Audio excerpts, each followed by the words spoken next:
Peace and blessings, family. It's your man, Maarifa, and welcome to another Maarifa Moment where knowledge is reborn. Are you ready? Let's go.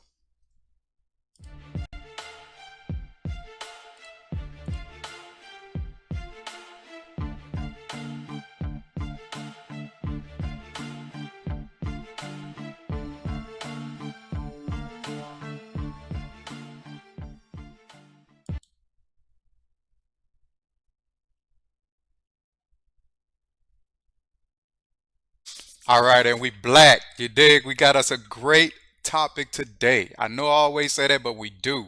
We're talking about the great Imhotep, the multi-genius, the very first African multi-genius on the planet. All right, but before we do all of that and get into our lesson, we're going to get these admin notes out the way. So dig, check it out. You see it right here. There's a banner right here. We need you to like, subscribe, follow, and share all of our social media platforms at Maarifa LLC. We also need you to give us a thumbs up for this video and subscribe to the channel. You know what I'm saying? Don't forget to hit that subscribe button. Don't forget to hit the thumbs up button as well. Leave us a comment also. Let us know how you feel about this video. Also, the second thing we need you to do, go right down there in this banner. You see the link right there is maarifasar.com. There's also going to be a link in the description. Go to maarifasar.com right after this video. Rush over there and get you some fly gear. I'm rocking the fly gear right now. You know what I'm saying? You should too. Go over there and check it out. I think you'll find something that you like. Join the knowledge movement and make a purchase today. All right. African studies are very important. They're important for the next generation, the future of our babies. We're talking about young African children, African descent, who have African DNA in their blood and melanated skin. It's very important for us to tell the truth of our people and let them know the true history of our people and what they accomplished, their achievements, and everything they invented. Okay, so it gives hope and inspiration, and hopefully it will motivate the younger generation to move and go out and do great things. Because if they see that their African descendants were able to do marvelous and amazing things, they too will have hope and inspiration to be able to go forward and do great things with their lives. So that's why it's very important for us to tell the story and tell our story about our African descendants and our ancestors, and let the babies know that they are great and they have greatness within them. So African studies is extremely important for those reasons. So let's get into our lesson, shall we? All right, who you see right here is Djoser. Okay, and Djoser is the second pharaoh king in the third dynastic period. All right, so we have dynastic periods in succession rulership in Kemet of Africans. You know what I'm saying? And Djoser was the second of the third dynastic period, which was around about 2600 BCE. Okay, and Djoser, he ruled in the region, Upper and Lower Kemet, and he also went over and migrated, expanded the territories into the Sinai Peninsula, you know what I'm saying, which is right across the Red Sea. And he had, a lot of success during this period, you know what I'm saying? So Kemet was growing and it was advancing in knowledge and understanding. It was growing in all types of sciences, mathematics, and agriculture and architecture structures under his rulership. They had many resources and they were trading back and forth, with different city states and things like that, with copper, limestone, gold and things. They had a lot of resources that they were trading back and forth with. And Djoser, as you can see, was a part of the dynastic period. In the third dynastic period, his Shanu is, in the Abydos kings list. You see Seti I telling Ramesses, his son, about all the many pharaoh kings that came, during those dynastic periods, and Djoser is on that list. But we're going to get into talking about the man of the hour. You know what I'm saying? The great Imhotep, the African genius, the first genius on the planet. Imhotep had multiple accomplishments that he achieved during his lifetime. And he had, did so many great things and set the foundation, laid the foundation for things that we still do today, like modern medicine, architectural structures, studying of the stars and astronomy, you know what I'm saying? Zodiac signs, the calendar. a lot of different things, that Imhotep was involved in, we can trace back and attribute to him as the first initiated creator of those aspects of life, that we enjoy to this day. So he was a priest, you know what I'm saying? So Imhotep was the first vicar of the Pharaoh King Djoser, you know what I mean? So he was the priest as well. So he was out there, and the priests were astronomers, and they would study the stars, and they would study the positioning of the stars. And as those positionings would occur, they observed certain things about the universe and how, the days and the nights would rise and up. And they would actually keep account of, how the stars would move, and that would tell them about the different seasons that were about to occur. How the Nile River would flood in that region, and what season, the flood would occur. You know what I'm saying? So Imhotep was able to observe all of these different aspects of the universe that correlated with the earth, you know what I'm saying? And everything was working in synchronicity, and he was able to observe that. And then he wrote down, exactly what he found and discovered. So what you see right here is the Egyptian calendar that is in the temple of Het-Heru in Dendera. Okay, so this Egyptian calendar depicts, the days and the seasons of, the days of the year, the seasons. As you see, the four women that are holding the circle up, and then you have, it look like dualistic, serpents. You know what I'm saying? Underneath there as well, there's eight of them, two, four, six, eight, and then you have the four ladies, so that makes 12, and then that's the 12 months of the year. You know what I'm saying, on the zodiac. And then on the inside, you see the 36, spirits that you see along inside of there. So that represented the 360 days of the year. You know what I'm saying? And then on the inside of that, the center of the circle, you see the zodiac signs. And those zodiac signs, are the astrologies of the universe. And then the four women are the seasons that you have, summer, spring, summer, fall, and winter. So, these are the things that the Africans observed. These are the things that Imhotep observed, and then they, carved them up in, uh, the walls in Dendera. And here I am when I made my pilgrimage, to Kemet.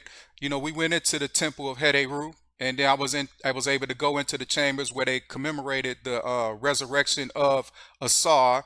In this chamber, you seen on the wall right there is the zodiac, you know what I'm saying, calendar that they, depicted on the wall. This is a replica of it. They stole the original. You know what I'm saying? When Napoleon came down with his French army, they stole the original, cut it out, and took it back to France and put it in their museums, but they made a replica of it and put it back into the temple, years later. But there I am right there, you know what I'm saying, depicted with that same zodiac symbol. And you can see here Imhotep had created the solar calendar by observing the star Sirius, you know what I'm saying, in the sky, and when it would position itself before the dawn. And then, he would count the number of days, you know what I'm saying, and then the days of the week. So you see there on the markings of it, the solar calendar, you'll see off to the right, the column off to the right, you see the markings with Ra, the sun, right there would tell you how many days in that week, you know what I'm saying? And then above that, it was counting, how many days in that week. And then they came out with the number of 360, you know what I'm saying? And then later on they added, 364 and a half, you know what I'm saying? So eventually they got to the right solar calendar, which was, copied by the Greeks. And then the Romans had copied the calendar as well. And then they started, tinkering with it, and came up with, the Gregorian calendar years later. All right. So then Imhotep is also responsible for, the temple, Djoser's temple complex in Saqqara. All right. So you have the right there, the pyramid structure, the very first pyramid structure in Kemet. You know what I'm saying? Djoser's temple, complex right there in Saqqara. And you'll see that Imhotep was the architect of that. So not only was he a priest, you know what I'm saying, an astronomer who was able to come up with, the calendar, the solar calendar. He also was an architect who was able to build, structures. So he had to use mathematics, science, as well as astronomy to be able to position, you know what I'm saying, the structures, megalithic structures within that region. So he had the mastaba, the mastaba box squared, rectangular, and he had put another mastaba on top of it and made the one smaller and smaller until it came into like a pyramid shape. And then they also, fortified that, a fortress, that complex, with the gates and then the temple and then the courtyards and all the things that came along with it. You know what I'm saying?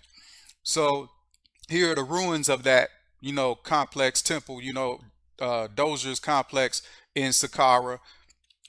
And then here I am, when I took my pilgrimage, at the gateway entryway of that complex, that temple complex. As you can see right here, this is the, the pyramid structure, the step pyramid, which they call it, you know what I mean, with the different mastabas that are placed on top of each other. You know what I'm saying? So that's where, and right here is the causeway. These are the oldest columns on the planet Earth. You know what I'm saying? So you see how people try to give, credit to the Romans for their columns. No, it was the Egyptians, the African Egyptians, and the great architect Imhotep who first created columns. Okay, so he was the one who designed and created these columns, and they built those columns, and they still exist to this very day in the year 2021. That was, way back in 2600 BCE. You know what I'm saying? When they first built these structures, and they still standing right to this day, almost about 5,000 years old, you know what I'm saying, still standing today. And I was able to walk down that causeway, and you could feel the very powerful presence of all the many Africans and the pharaohs and the royalty that went through, that temple region, who visited those temples. You can feel their spirit still resonating in that area, you know what I'm saying, to this day. Now, Imhotep, not only was an architect, not only was he an astronomer, not only was he a designer of the calendar, but he was also the father of medicine. Okay, so you see right here, there's a guy by the name of Edwin Smith. He was a white European who, bought this papyrus, you know what I'm saying, and put his name on it as if he actually did something. But Imhotep was the one who had written down all of his medical procedures that he had, performed, all of the different, medicines and things that he used, the prescriptions that he had, you know, all of the stuff that he did medically. He healed and performed surgery on thousands of Africans, you know what I'm saying? Anywhere from the gut and the stomach, he healed, you know what I'm saying? A lot of dental surgery he did, surgeries of the heart, all of that stuff he was able to do. The first surgeon, medical doctor that they had in that region was Imhotep. And you can see right here on the inscriptions, if you zoom in, you know what I'm saying? Pause it and zoom in, you'll see the medical tools, that are on the temples, carved on the temples in the temple of Como Ombo to in Upper Kemet. You know what I'm saying? In the temple of Ombo in Como Ombo Combo, I'm sorry, Como Ombo, you'll see that, Imhotep, all of his tools that he had, you know what I'm saying, and the things that he was able to do, giving birth to the women who was on the birth plate, they was ready to give birth, and Imhotep was performing the surgery to bring, you know, life into this world. So you can see the scissors, the forceps, the bowls, and things of that nature, the medical, tools that he was using at that time, the sink to wash his hands, you know what I'm saying, before he cleansed himself, before he performed surgery. So all of the things were written in stone and described there. In his papyrus, he wrote down all of the things that he did, how he performed the surgery, the procedures that he done and conducted. Like I said, all of the subscriptions, everything was written down and, spelled out, so that way, he can go ahead and follow that. And anytime a brother try to do something great, white Europeans, what they try to do is demonize, the brother or the African, to, marginalize his greatness or her greatness. You know what I'm saying? So they'll do some dirty and shisty stuff like this movie right here was The Mummy. The Mummy Returns. They tried to demonize Imhotep and turn him into some type of, evil villain. You know what I'm saying? White man, you know what I mean? So they try to whitewash everything and make him out to be something evil and wicked. So therefore, it'll scare, the next generation into believing that Imhotep was something evil and that we should be afraid of it and stay away from it. This is what, the white European Western society has done, to our people and to our history. They've, taken it and destroyed it and tried to, whitewash us out of history in order to put themselves, as the creators and founders of everything, or they make us, afraid of our own selves or our own people and and make us out to be, demonize us to make us out to be evil. And this is what they do in Hollywood. And they use all of that imagery to mess with your mind and your psyche. You know what I'm saying? So you can't allow that to occur. Even in the history books, you know what I'm saying? You have this Hippocratic oath or whatever that the nurses and the doctors have to take. And Hippocrates was this Greek, you know what I'm saying, guy who was, given the title of father of medicine. You know what I'm saying? But even him, he had said himself that Imhotep, he was a child of Imhotep. You know what I'm saying? So he gave credit to Imhotep, but nobody else would know that because the white European structure system, white supremacy, they made sure that they gave all the credit to Hippocrates as the one who created medicines and, was the first surgeon and this, that, and the third, when we all know that 2,000 years before Hippocrates was even born on this planet, you know what I'm saying, Imhotep was performing those surgeries. He was creating all the medicines. You know what I'm saying? He was doing the prescriptions, all type of stuff.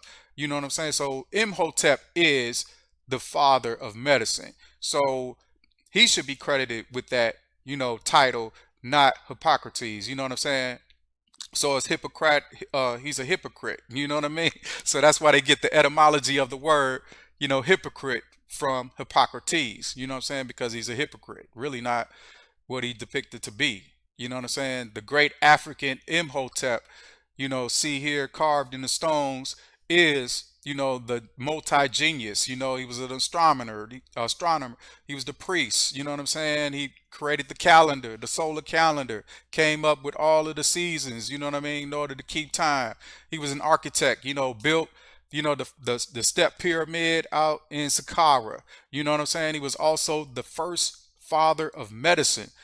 So there was a lot of great accomplishments that Imhotep had made in his lifetime, and he left a lasting impact on Egyptian culture and Egyptian society, so much so that they deified him after his death. You know what I'm saying? They gave him the title of God. You know what I'm saying? He was one of those, figures on the planet, you know what I mean, that had such greatness.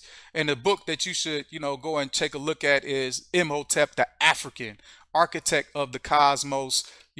Take a look at that book, and then also Imhotep, the Egyptian god of medicine. It will give you a lot of great detail and insight on the life and accomplishments of Imhotep and the things that he was able to contribute while he was here on this planet.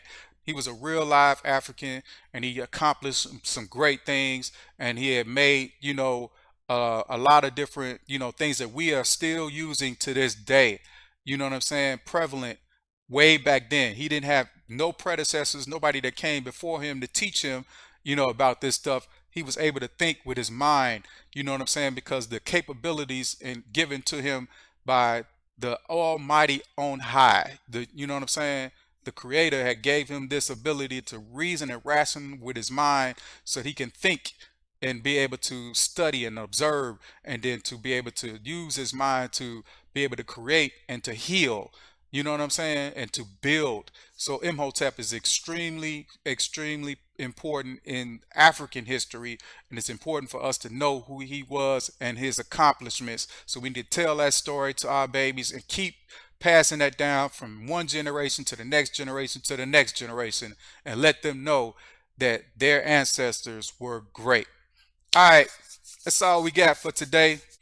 All right, remember real quick, we want you to go ahead and subscribe to the channel, hit thumbs up, leave us a comment if you like the video, you know what I'm saying? Also go over to maarifastar.com right after this video and go and make a purchase today. All right, so dig. This has been a Maarifa moment where knowledge has been reborn. So the more you know, the more you'll grow, and the better off we all shall be. So until next time, I'll say love and light. Peace. Let's go. All